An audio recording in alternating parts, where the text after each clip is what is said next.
नमस्कार दोस्तों, आप सबका स्वागत है रामायण के नेक्स्ट एपिसोड में। एक बहन ने मुझसे पूछा है कि सच्ची रामायण के ऊपर एक वीडियो बनाए।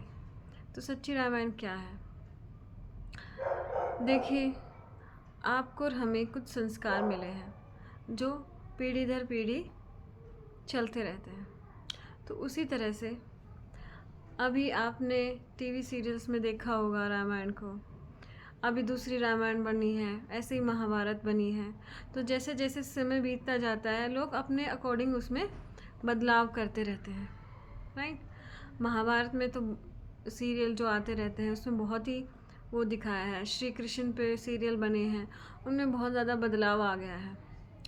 तो कई बार हमें जो टीवी सीरियल में हम रामायण देखते हैं उसमें सीता का, कैकेयी का, कौशल्या का, इन सब का अलग अलग, राम का, लक्ष्मण का, इन सब का चरित्र अलग अलग दिखाया गया है। समय के साथ साथ उनमें फेरबदल हो गए हैं और वो हो गया। जबकि हमें जो हम फॉलो करते हैं वो है वाल्मीकि रामायण। और जो टीवी सीरियल्स में आती है वो रामचरितमानस वाली वीडियो आती है, राइट, जो तुलसीदास जी ने लिखी है। तुलसीदास जी एक कवि थे और वो कवि कई बार भावनाओं में बह के अतिशोक्ति में बात कर लेते हैं। तो वो अपने अकॉर्डिंग ठीक है, लेकिन हमें वो समझना है। तो अब हम कैसे समझेंगे? हम अपनी बुद्धि पे समझेंगे, राइट। हमारी जो बुद्धि है वो हमें बताती है कि ये काम सही है, ये काम गलत है।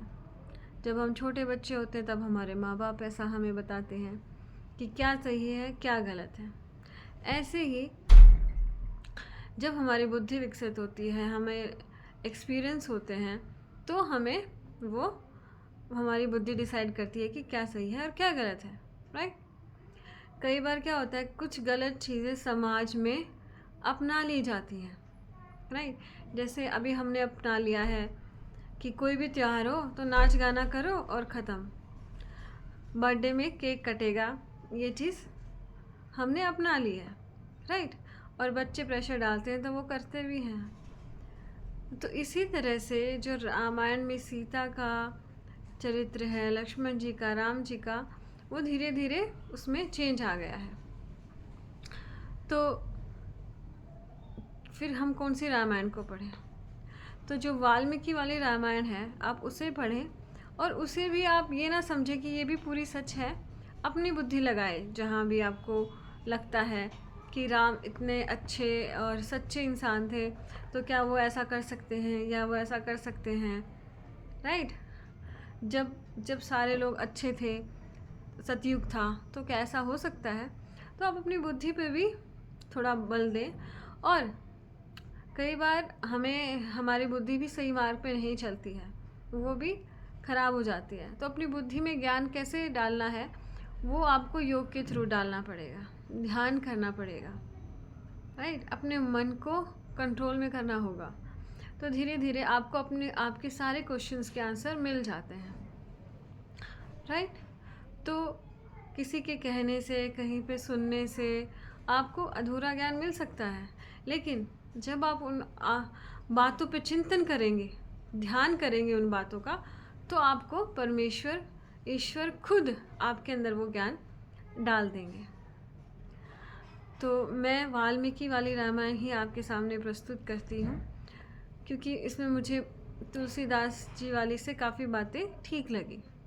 तुलसीदास भी अपनी जगह ठीक है, जो हम बचपन से देखते आ रहे हैं, लेकिन कुछ बातें हम डिसएग्री करते हैं। तो उसमें जो वाल्मीकि वाली रामायण है उसमें मैं ज़्यादा चीज़ों के साथ एग्री करती हूँ, राइट। तो इस तरह से ये सच्ची रामायण को हम बोल सकते हैं। तो आशा करती हूँ उस बहन का जो डाउट है वो क्लियर हो गया होगा। अब आगे हम बढ़ते हैं हमारे रामायण के एपिसोड पर। तो हम देख रहे थे दशरथ जी ने श्रवण कुमार को ध्वनि भेदन जो तीर है वो मार दिया है।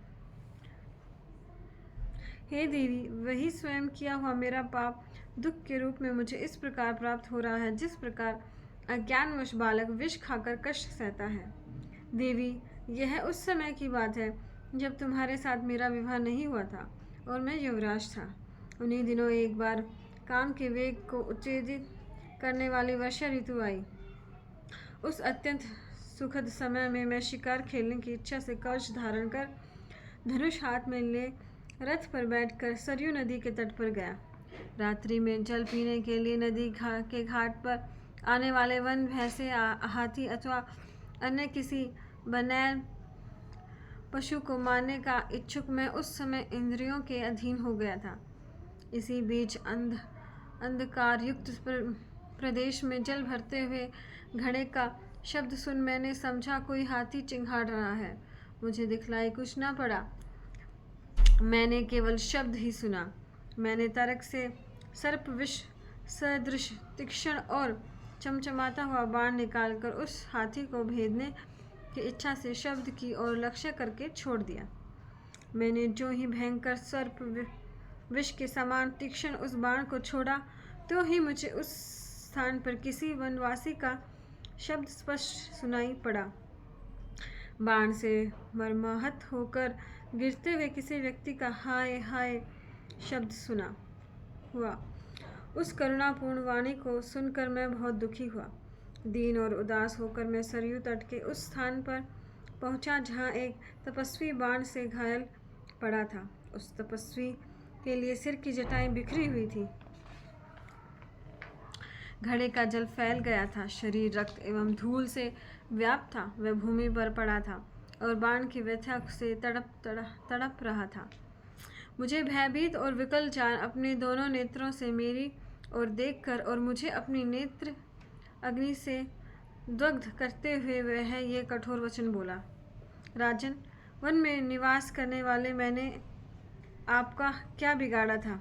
आपने अपने एक ही बाण से मेरे मर्म स्थलों को घायल कर मेरे माता पिता को भी, जो दुर्बल तथा अंधे हैं एवं मेरे आने की प्रतीक्षा करते हुए प्यासे बैठे होंगे, मार डाला।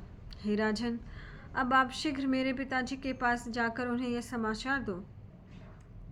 उनके पास जाकर आप उन्हें प्रसन्न करें, जिससे वे आपको शाप न दें। हे राजन, तुम शोक मत करो और मेरे इस बाण को निकाल दो। उसकी दीनहीन एवं कातर अवस्था को देखकर मैंने बाण खींच लिया।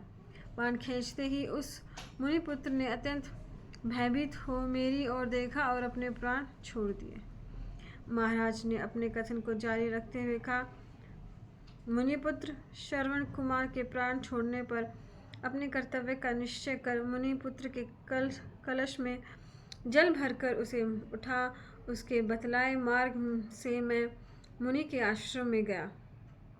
उस आश्रम में पहुंचकर मैंने शंख रहित पक्षियों के समान श्रवण कुमार के दुर्लभ, अंधे, जरा जीर्ण और रक्षा रहित माता पिता को देखा। मेरे पैरों की आहट सुनकर उस मुनि ने कहा, हे वत्स, इतनी देर क्यों हो रही हो? शीघ्र जल लाओ। उस मुनि को देख अत्यंत भयभीत होकर लड़खड़ाती जिह्वा से अस्पष्ट अक्षरों में मैंने कहा, हे महात्मन, मैं दशरथ नामक अक्षत्रिय हूँ। मैं आपका पुत्र नहीं हूँ। अपने कर्मों के द्वारा सज्जन गृहित तथा पाप से जनित इस दुख को प्राप्त हुआ हूँ। भगवान, हाथी के शिकार के धोखे में शब्द भेदी बाण चलाकर मैंने जल भरने के लिए गए हुए आपके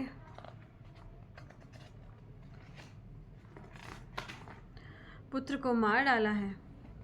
मेरे किए हुए पाप कर्म का दारुण वृत्तांत मेरे ही मुख से सुनकर उस महातेजस्वी मुनि ने हाथ जोड़कर खड़े हुए मुझसे कहा, हे राजन, यदि आप अपने इस अधार्मिक और अशोभनीय कर्म को स्वयं मुझसे न कहते तो इस अधर्म से शीघ्र ही आपके मस्तक के सैकड़ों टुकड़े हो जाते। हे राजन, तुमने अज्ञान से यह कर्म किया है, इसलिए अभी तक तुम जीवित हो। यदि आप जानबूझकर ऐसा कर्म करते तो आज ही सारे रघुकुल का नाश हो जाता। तुम्हारी तो बात ही क्या। हे राजन, अब तुम हम दोनों को इस स्थान पर ले चलो जहाँ हमारा पुत्र मरा पड़ा है। हम दोनों अपने पुत्र का दर्शन करना चाहते हैं।